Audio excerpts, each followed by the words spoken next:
Regan Slaymaker for International Boxing News, and I have the pleasure to be joined by Tom Welland. Tom, I was just talking to you off camera, we're going to call this new section on the channel The Journey So Far. But before we start that, mate, how are you? How's kind of life at the Edge Gym today, mate? Yeah, it's good, mate. Obviously, you've been here watching training today. It's hot in here today. It's like a greenhouse.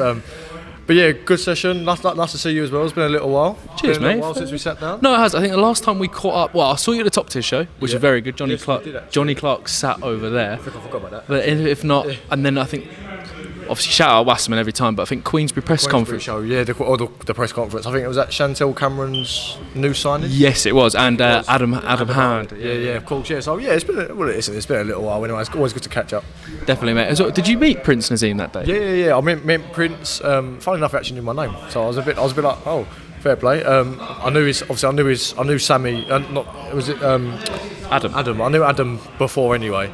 Only briefly. I only say hello to you, but I knew Adam. And then when Prince walked in, he was like, "Hello, Tom, how are you?" And I was like, all right. It was a bit surreal that, but yeah, no, it was nice to meet the family. Definitely, mate. I mean, so we'll jump straight into this. I mean, obviously 5 fights in now, Tom. Obviously, still a prospect, but kind of you're making a name for yourself. It's fair to say. I mean, but how have you found this initial kind of transition from the amateurs to the pros? Do you know what? Nowhere near as intense and as difficult as I thought it was going to be. I think I always had a bit of a pro style anyway as an amateur.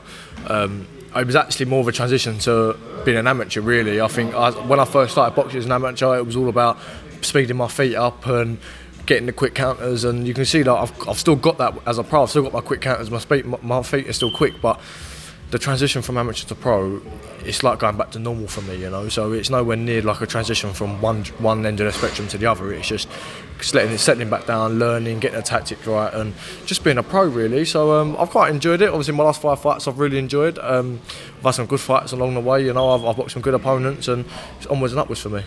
Definitely, mate. Is it? I think we spoke about this before, but is it fair to say before you turned over, you were slightly disillusioned with the amateur game? Like, obviously you're a young pro, you're a young prospect. There were loads of prospects that turn over way older than what you did as well. Is it fair to say you were a bit disillusioned with the amateurs going into the pros? Yeah, I think so. I think obviously I won't say bad experience in amateurs because I haven't, but there was times in the amateurs when I was like, do you know what, I've trained my arse off, I've done everything that I could, and I sort of haven't got the opportunity that I feel like I deserved, and I've beaten the people that people said I should have beaten, you know. So, and I wasn't given the opportunity. Don't get me wrong, if I did get the opportunities, I probably wouldn't be a pro now, you know. I'd probably be pursuing an Olympic route or going down a different route to myself because, as you say, I am young. And there was no need for me to turn over this early, really. But I feel like I got to a stage as an amateur where I was a bit like, do you know what, I've achieved everything that I've done. I've boxed for 2 nations.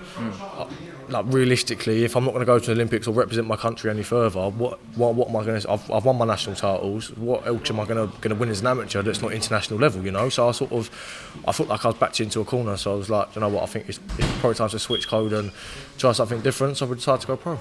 No, definitely, mate, as well. And what would you say? And I think I know the answer to this, because I was at York Hall that night. But what would you say your hardest fight of your career so far has been? Definitely the Solano fight.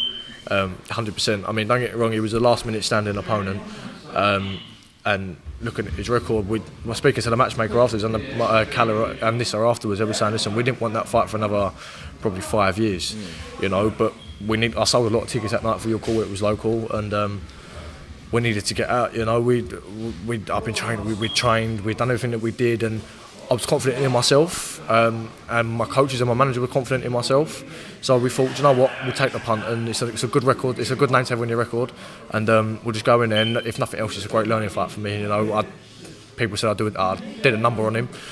Got some great learning rounds. Speaking to George Groves and the commentators afterwards, they were saying that the performance was excellent. Steve Bunce said to me that the performance was excellent. So good learning fight for me. And again, it was a good slate for where I am right now in my career, you know. And listen, like they said that night, every fight hasn't got to be as hard as that, but it's good for me. I know where I'm fighting now. I know what level I'm fighting at right now at this age, and he's boxed on the fringes of the world level, you know, and he's boxed on great shows. He's been everywhere around the world fighting, so I know where I am, and right now it's all about just learning for me.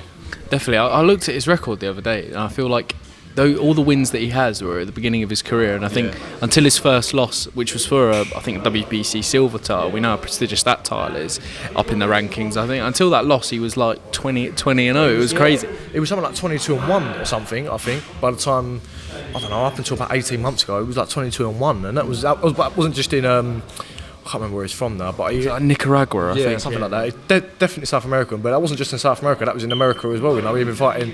Well, I was having a bit of a nose as well after the fight, and I see that I saw Nashville, I saw Florida, I saw San Diego, and so I wasn't looking at him thinking, yeah, right, all these 22 wins haven't come in Nicaragua. They've come in the States as well. So he was no bum, and we knew we had to take him seriously. And he was a last minute standing opponent. You know, it was only a week.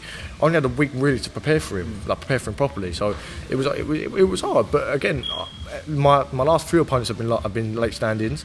It's no different for me now. So again, it's all learning on the day and it's all learning on that week. So it's good for me.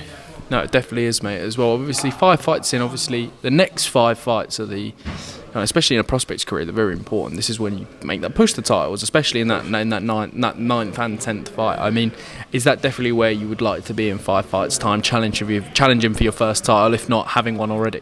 Yeah, definitely. I think we've spoke about some youth titles, even maybe the next 2 fights. I think what we need to remember with me is that I'm very young, you know, and it's hard for me to sort of come to terms with that because I want everything right now. You know, I'm in the gym. I know what I'm capable of. I know what I can do, but you can't rush it. You don't want to jump in the deep end straight away. You know, and the pro game, like people say, it is a different sport to the amateurs. As much, I wasn't the best amateur. I was a good amateur, but it wasn't my natural style. So we're just going to keep learning as a pro. And if the titles come at whatever rate and whatever speed they come at, we'll take them with both hands. Whether that's this year, next year, the year after, it doesn't really matter for me. In 3 years' time, I'll be 22 years old, you know. So I've got bundles of time, and we don't need to rush. But if titles come in the next 2 fights, we're taking the next 2 fights, and we're just going to see just see where we lead with it and where we end up. You know, if Calla and Nisha are confident that we can win a title without taking a bump in the road, then we'll take that title, no problem.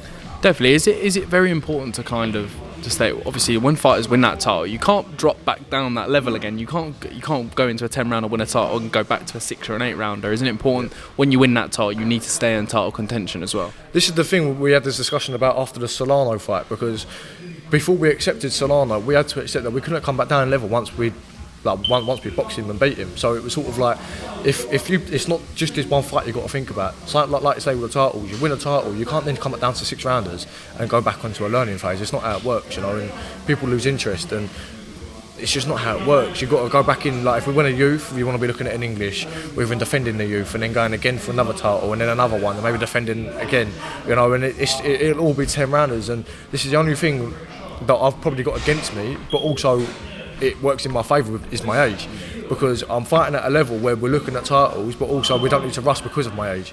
So it's hard to find the balance at the moment, and we're trying to, me, Lee, and Will, and we're all trying to find the balance at the moment. But once we find that balance, I'm confident in me and my team that we'll push on in the right direction. It's just all about finding the right path. Definitely. I mean, the journey's going well at the moment, mate. So long may it continue as well. What would you say? I don't think I've actually asked the fighter this before. What would you say the hardest thing, outside of the training, I'm going to say, because we all know the training's hard, even when I do my one-to-ones with whoever I do, I know everyone knows that the boxing training's hard, right? But what would you say is the hardest thing that you weren't expecting to be hard going into the boxing game, especially into the pros? I would say media. Definitely media. Apologies for that, mate. No. Listen, it's a good thing. It's a good thing, because this is how you build your name, you know, and it's like you don't sign up to a 9 to 5, and you don't sign up to go and work at Tesco's without knowing you're going to be starting early mornings. You know, it's perks of the job. It is what it is. And to be honest, it's all good fighting, but people want to hear from you. People want to know what you thought about your own performance and who you want to fight next and everything else. And the media's a great thing. The only thing with the media is that on the fight weeks and the day before weigh-in, this is why I hate the fact they do weigh-ins after the media days, because I feel like I've got no personality the day before when you're not eating and drinking. I feel like I'm a bit like, oh, everyone's drinking around me, everyone's got cups of tea, everyone's got this, everyone's got that, and I'm sitting there thinking I've got to stand up all day, you know. And it's great, like it's a great thing, but also you've got to learn to enjoy it. Like as an amateur coming from amateurs to pros and not having much media at all, you do learn to enjoy it, you know. It's different, it's proper. Like as an amateur, you just get on the scales, you fight, and that's why you get so many fights in your belt. That's why people have sort of 200, 150 amateur fights, because you can just fight constantly. Whereas as a pro, there's a whole fight week, there's a build up to the fight, you've got a press conference, you've got the media days, you've got the weigh-ins. You know, there's a lot more to it than just getting on the scales and fighting. And I like the fact it's more proper. You can build a name for yourself, and at the end of the day, then you make a living for yourself. And if I wasn't boxing, I'll probably be on a building site. So it's a great problem to have. Definitely. I mean, with the media side of things, mate. What, like, obviously, I'm normally in the queue with these people, so I'm not slagging anyone off. But like, it must get repetitive, no one. Say, like, I don't mind being last when I'm interviewing you guys, as long as I get my content, but I always try and differentiate my questions. Does it get a bit tedious when you do the 5th interview and the questions haven't changed? Does it ever get a bit tedious for that? Yeah, sometimes it does, especially when you're making weight. Sometimes you can just think, I've answered this question 3 times already with someone else. But, you know, everyone wants to know the same questions and everyone's trying to get everyone's got the same objective with their interview. So, listen, it's not, like, you can't really say, yes, it is tedious for the boxer, but also most boxers aren't going to sit there and feel, I'm not answering that question again, you know, because it's just what it is. It's part of it, you know. And if a boxer doesn't sit there and say, I'm not answering that question again, it's a bit disrespectful, because at the end of the day, all the media platforms are all trying to get the same, especially when on fight weeks, when you're fighting a particular opponent, they're all going to ask the same question about it. What do you think? How do you think you're going to beat him? Our tactic's going to be this. Like, you know, you do get the same questions, but also then, as well, when you're answering the questions, you can think about it and you think, do you know what? Maybe I should try that. Maybe I should try this. And don't get wrong, there are some media platforms who have got good boxing knowledge. Like, not obviously most of them aren't boxers, but they sit and study boxing, and then they'll say to you, but you say that you're going to do that to him in the ring, but I saw that he does this, so why wouldn't you try that? You know, and then you can sit down and think, yeah, do you know what? That actually makes a bit of sense, you know. And there's more times than that. It happens more often than what you think. And you never tell them, because you never think like, because otherwise you never tell them. But it's something you can bear in mind, you know. And it's just one of those things, you can't change it. Definitely. I told you to keep our conversations about fighters private, Tom. Only between me, you and Will. Yeah. Was it? I was going to say, with your profile now, mate. Obviously, like without building your ego too much. Have you built a profile enough now? You started a podcast with another friend of the channel, Yusuf Kamari, and Small Spartan J. I mean, if you haven't met Small Spartan J, I mean, make sure it's only in an hour burst. But you don't need to meet him. Just watch the podcast. You don't need to meet him. Trust me. I wouldn't condemn that on anyone. But yeah, I mean, you've started this podcast now. It's getting the views as well, and I think obviously say what you can say, but I feel like you're getting some. Going to get some big guests on from obviously the boxing space, but also the misfit scene as well, mate. Yeah, definitely. I think at this time when we started the podcast, we thought, you know what? We're all boxers, we're all Filipino. There's something here that hasn't been done before. There's a bit of a market for it. I feel like the Filipinos stick together, definitely, and we're so worldwide and so diverse now. You've got so many Filipinos in the UK, obviously in the Philippines, all over Asia, in the Middle East, America. Like we're everywhere, you know. So it's good for the views, but also as well, it's good for our promotion ourselves. We obviously our main focus is boxing. It always will be boxing. But we thought as well, like right now, when none of us are fighting and just taking over, we think, you know what, we can do something, and it's a little bit different for us all, and we can build our profiles up a little bit. And at the end of the day, people might just watch us because they like our podcast, then they'll come watch us fight. So that was the main objective, but it was just something different for us. And obviously we're all good friends anyway. We've known each other for a long time. Me and Yusuf have said some good rounds. So and I've been training a lot with Small Spartan recently. So we all know each other. We've got a good chemistry. And listen, the life of the podcast is probably Small Spartan Jay, and me and Yusuf do just cussing. But it's one of those things. It's good. People enjoy it. The feedback we've had has been very positive. We have got some good guests coming on. We've just filmed, without saying too much, it's coming out this week, so I can say it. But we filmed with DTG. He's obviously boxed on Misfits. He's fighting on the KSI, Anthony Taylor and the Slim card in Dublin, so that was good to catch up with him. We've got some other good profile guests coming on. We've got Salt Pappy's going to come on it, Jake Cornish maybe, AJ Bunker's already been on it, but we've had to refilm that one. So we've had some good ones coming on. We've got a couple of our pros coming on to them. We're going to try and get to them on it. Maybe O'Hara Davis, possibly Lee Eaton as well. Obviously our two coaches, Zav and Will, we've got so much in the pipeline, so many plans. We're just going to try and keep it going and keep the momentum going, and we just enjoy it at the end of the day, you know. I mean, it's something that brings us together.